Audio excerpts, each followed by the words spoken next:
record breaker, taking credit as an educator. I've been known to spit the flows and make it shaky, shaky thing. Popping, lock, and stop and let it hang. Watch us as we drop this hip hop, it's like it stings. We make the whole room drop and everybody sing. We want the funk. We gotta have that funk. We kick it old school. We think we're so cool. We take it back to the past. We gonna act a fool. Enough jumps, the middle finger make my Jaeger. Hello, hello, hello. Welcome to Sports Buzz, a Fanatical View. I am your host, Scott D. Lewis, here live in studio, Comcast Cable, Channel 23, downtown Danbury, Connecticut on this June 1st. Oh, June, 6th month of the year. Are we halfway through the year? Or I suppose the end of the month would be the official halfway point, but seriously, June already? Unbelievable.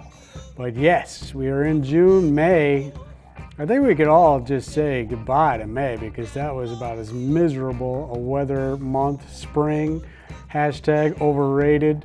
Certainly was this year with all the rain and cold temperatures, but it was pretty nice today. Huge thunderstorm last night.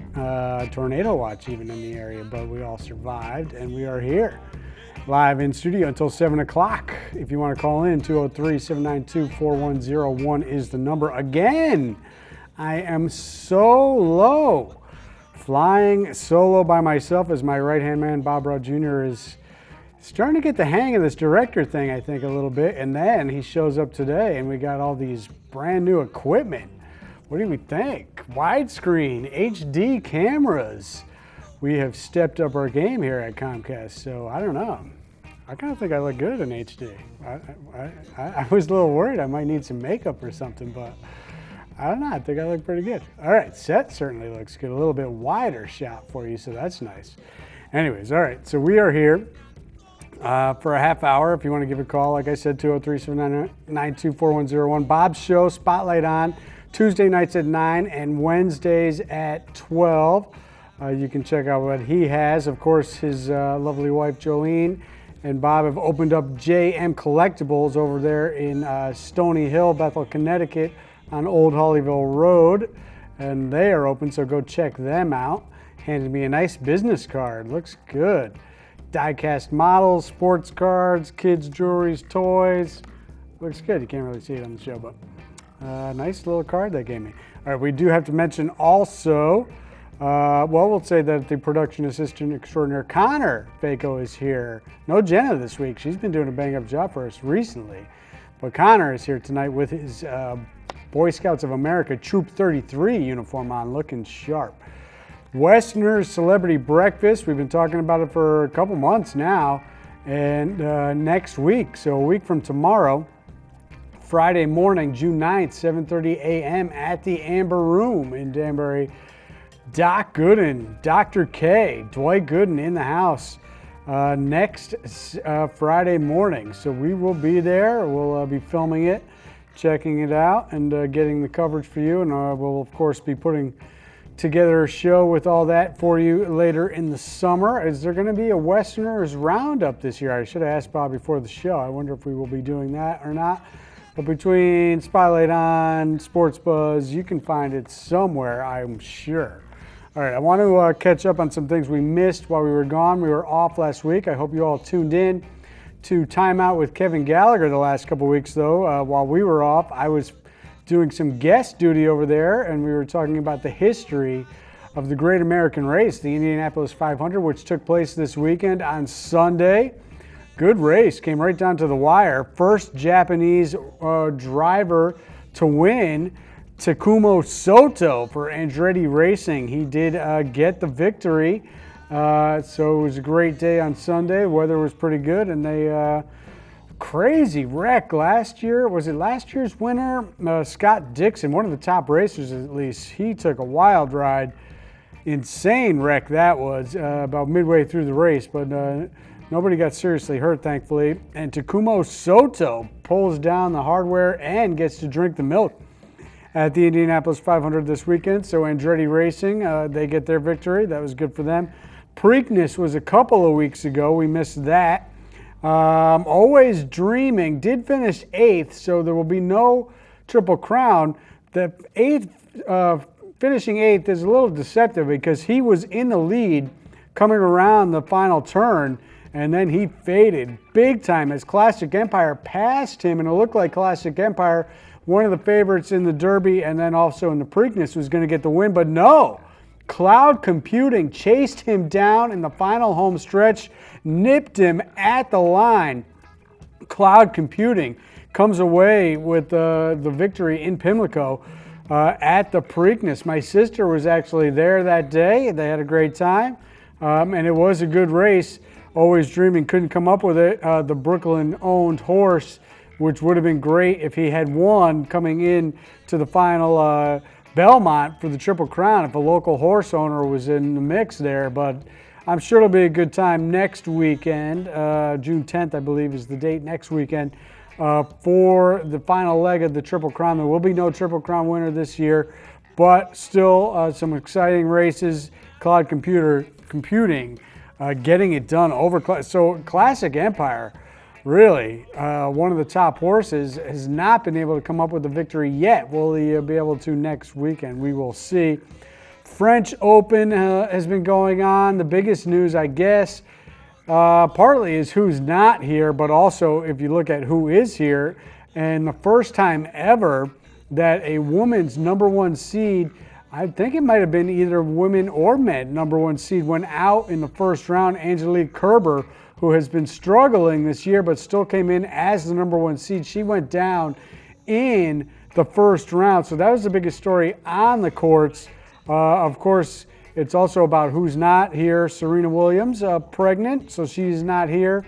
Roger Federer, who's having a great year, decided to skip it. And, so he's not there. So, a couple people, big names, are out.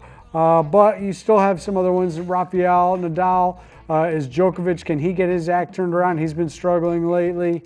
So we'll see. Venus has had some impressive runs lately. So with maybe some of these people out, Sharapova also not there. The French Open didn't allow her to come back in. So opens the doors for some other players possibly to come in and do damage.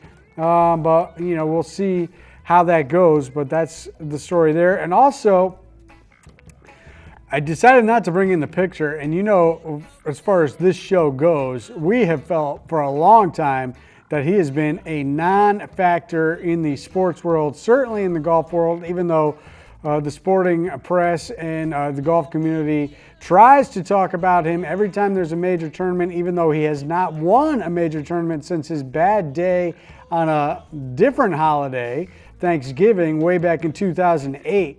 That's 9 years ago, people, and yet he still remained a top story. Well, he was a top story this past week for reasons that he did not want to be, driving under the influence. And, of course, we were talking about Tiger Woods, and this time it was Memorial Day weekend. So another holiday that he will not have to have a good memory of. Alcohol was not the deciding factor. It was prescription medicine. 4 different combinations of prescription meds. He's had multiple surgeries, so we don't really know the extent of, is he dealing with a dependency problem here? Why was he on a 4 medication cocktail out and about driving at 3 in the morning? Doesn't seem like the thing to be doing if you're treating yourself for that sort of thing. But he was asleep at the wheel, and he got arrested for that. So a bad weekend for Tiger last week, and everybody's been talking about what is going on with Tiger. I personally have said he has been a non-factor in the sports world for a long time, even though everybody wants to try to say he is. But if you look strictly at results on the field of play, he clearly has not been. But for whatever reason, the media, and they do harm to the golf community by not, putting the attention on the great young players in the game. And that can affect ratings when you're telling your fan base basically, Tiger's not here, so there's no reason to watch. So, well, you know what? I guess a lot of people are going to probably tune out when you do that, and that hurts your rating. Instead of saying, there's great competition, anybody can win, and we have a lot of young players who are winning, some other veterans coming back around every now and then to get victories. That would be the better thing to do for the golf world and for the ratings, if you asked me. But we'll see what happens with that. All right, let's get back to some other bigger things, I guess you could say. I'm going to jump to baseball, Bob, because I think we do need to talk a little baseball before we get to the Stanley Cup Finals, and finally a little preview of the NBA Finals, which has been waiting for everybody for about a week. All right, so the Mets lost again today, 2-1. So they fall to 23-30. Terry Collins gets ejected from this game for arguing interference that he thought should have been called on a bat boy situation, but they lose to the Brewers again. Brewers, by the way, first place in the Central Division at 30-25 now after today's victory. They pounded them last night in the game 7-1. DeGrom did not have it at all. And another Met, I don't know if you would call somebody affiliated with the Mets. Was he ejected last night or just fired today? Mr. Met. Ouch, Mr. Met. He apparently has had enough of the Mets and enough of the fans as he flipped off a fan last night. How many fingers does Mr. Met even have? He only has 4 fingers, I can hear Bob yelling from the control room. So which finger was it? What? If he's only got 4, I don't know if there really is a middle finger to flip off to somebody. I don't know, but not a good deal, not a good day, not a good anything for the Mets as they fall to 23-30, 5-6 in their last 11. And Mr. Met is fired. Strange Man, who might be calling in, sent me a message today that said he's going to try out to be the new Mr. Met. I think he could do a pretty good job, although he sometimes can get a little bit feisty himself. So the Mets have moved back into second place at least, ahead of Atlanta, but they are still way off the pace, 10.5 out behind the Nationals, who lead at 33-19. Nationals 8-2 in their last 10 as Bob gets hung up on this call. Is that my man, Strange Man, calling? Do I hear the phone? All right, just in time. Hello, you are live on the air. This is Sports Buzz Fan-atical View. Who am I speaking with? Sports Buzz, how are you tonight? This is Strange Man. All right. How are we doing down there? I'm doing pretty good, except for the fact that Bob's had Mr. Met photo up for about a half hour now, Bob. Come on, enough with that picture. People will think that there was a technical difficulty. All right, we got that done. What's going on, Strange Man? How you doing? Yeah, I'm doing all right. Scott, I just want to bring up 2 things. All right. I don't know if you talked about baseball yet, but... We just got into it? The Yanks lost 11 straight series at Camden Yards. That is a good stat. I heard that this morning, as a matter of fact. 11 straight, the Yankees series that the Yankees have lost at Camden Yards. That's got to date back 2 years, I guess, right? Because you figure they play at least, I'd say, 4 a year, depending on if they're 4-game series or 3-game series. So that dates back a couple of years. That's a kind of a long streak for the Yankees. And the Yankees right now kind of returning back to maybe what people thought they'd be this year, as they are 6-7 in their last 13, coming back down to earth a little bit, still out in front in first place. What else you got, Strange Man? Yeah, let me ask you one more thing. If we talk to the commissioner, do you think we can talk him into having the Yankees play the rest of the games down at Camden Yards? I don't know if we could do that. That would be good for us Red Sox and Met fans, though, if the Yankees had to go down there to Baltimore every week and, play all their games down there. The Met Maniac walks in right on cue as we're talking a little baseball. What did you think, speaking of the commissioner and more to the point, Joe Torre, the discipline guy, what did you think of the suspension handed out to Bryce Harper and the relief pitcher for, the Giants? Why it was kind of equal 6 for the relief pitcher who was the instigator, and Harper who went out and started the brawl, but he was reacting to the instigation. What did you think of that suspension there, Strange Man? I heard about the incident, and I heard about the brawl, and then I heard about the suspensions. I don't think that a pitcher Well, should be because if a throwing out of pitcher, here. yeah, because Even in the case of retaliation, because it's really dangerous. well, he had held a grudge You for got a 3 fastball. years. You got a fastball pitcher out there, and Right. if he hits a hitter in the wrong place, you can end their career. Right. So I Just think look the at commissioner, the history. whoever passed down that judgment, I think he was just saying, hey, look, guys, you got to cool it out there. It is, in the end, a game. Well, the suspension actually did more damage to the guy who got hit, Bryce Harper, than it did to the relief pitcher. That's why everybody's a little bit not sure why Joe Torre gave the suspension the way he did. He's not sending the message at all to these pitchers that you can't throw at guys. And this pitcher did it because he held a grudge for 3 years because Bryce Harper got 2 big hits off him in a playoff series that, oh, by the way, the Giants went on to win, and they won the World Series that year anyways. And this is a, yeah, well, that's the thing. Don't forget, Bryce Harper was, a target.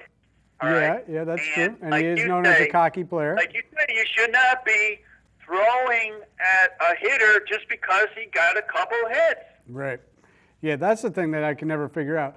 If you're better than me, that means I'm going to throw at you, basically, is what these pitchers are saying when they can't get somebody out. A guy hits a home run, so you hit him on his next at-bat. I never figured out that unwritten rule in baseball. I do want to quickly say officially hello to the Met Maniac, Mike McFadden, in studio. How you doing there, Mike? I'm doing okay, Scott. How about you? Very good, thanks.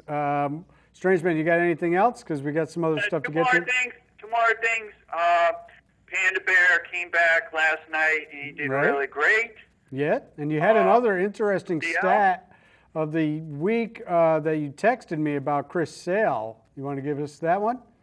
Yeah, and I'll just say, okay, yeah, that stat was, I didn't realize this, but Chris Sale never shook off a catcher in 6 years. 6 years. I wonder who's been tracking that and if that is an actual legitimate, accurate stat. But I heard you said they talked about that in the broadcast of the radio game last night, so I guess they have that. Seems interesting that a pitcher would never shake off a catcher in 6 years.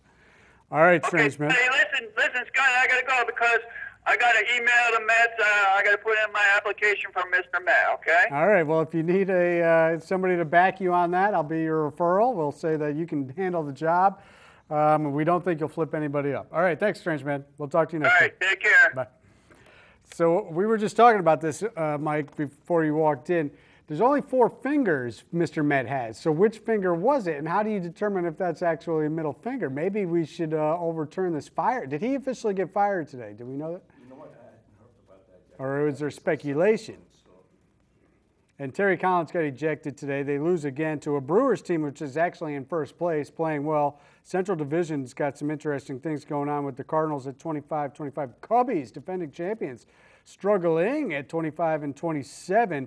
I was looking at the standings to try to get an eye because, we're over 50 games into the season. It's still pretty early, but with the way the Mets are playing and how far behind the Nationals they are, you have to really start looking at the wild card situation.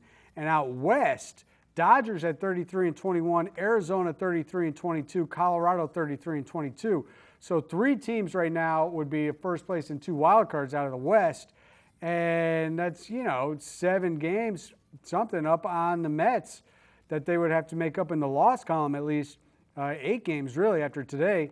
So they are kind of behind the 8 ball, even in the wild card. How are you feeling right now with these Mets, Mike? Very inconsistent. Yeah. They had to get these guys back because I don't think they're out of the wild card, but they've got to turn things around soon. They've had those 2 bad losing streaks. They really need to do what the Red Sox did last week, which was, and it can happen quick. A team can kind of be scuffling, and all of a sudden you look up, they won 6 in a row. So the Red Sox all of a sudden improved their position. So the Mets, with those 9-game losing streak, and I think they had, a 7-game as well, that's 16 games by my math that you lost in consecutive sessions. you really need to make up those wins. So you need to reel off 8 out of 10, 6 in a row, stretches like that to really get themselves back. And the sad thing was, after they lost those 9 games, they went 7-3, I think, and they got themselves right back to 500, and then they had another losing streak. So now they find themselves back 7 games below 500. And as we mentioned, some other teams playing well, some other teams not playing well. So, you know, there's, besides Arizona and Colorado, the other wild card potentials are Cardinals and Cubs, and they're 500, a couple of games below 500. So, you know, the Mets get back to 500 first and see where everybody else is. Do we think Arizona, Colorado are going to stick around all year? You know, they may. You know, it's been kind of a strange year. Yeah, weather has been terrible, so that I'm sure has affected a lot of teams throughout baseball. But, you know, not so great. Since we're on baseball, we'll stick to it. Yankees, I mentioned, 6-7 in their last 13, so returning maybe down to earth a little bit.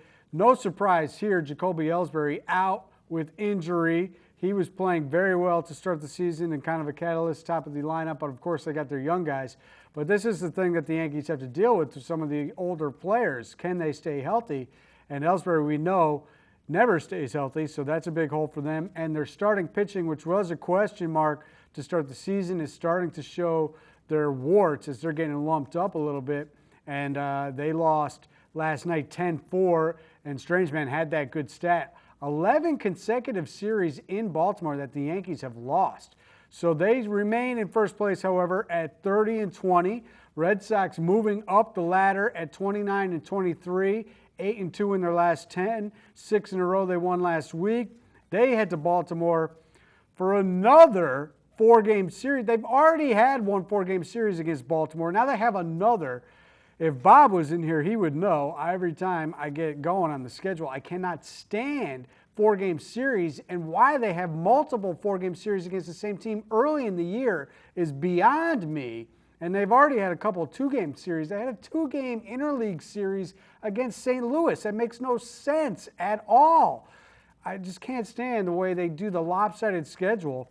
But they're doing it, and they said years ago when it was supposed to be a 1-year thing that they were going to play interleague games throughout the calendar year, all season. It was to balance out the schedule. There's no balance in the schedule if you're still playing multiple 4-game series and 2-game series. So they need to fix this, and they need to stop doing interleague play year-round. Just drives me insane. In the American League East, some competition. Even though the Orioles have dropped 8 of their last 10, they're still 3 games over. Toronto has now won 8 of their last 10, so they're 26-27 coming up quick after their terrible start. And Tampa Bay, surprisingly, 2 games over 500. So the AL East is very tight right now.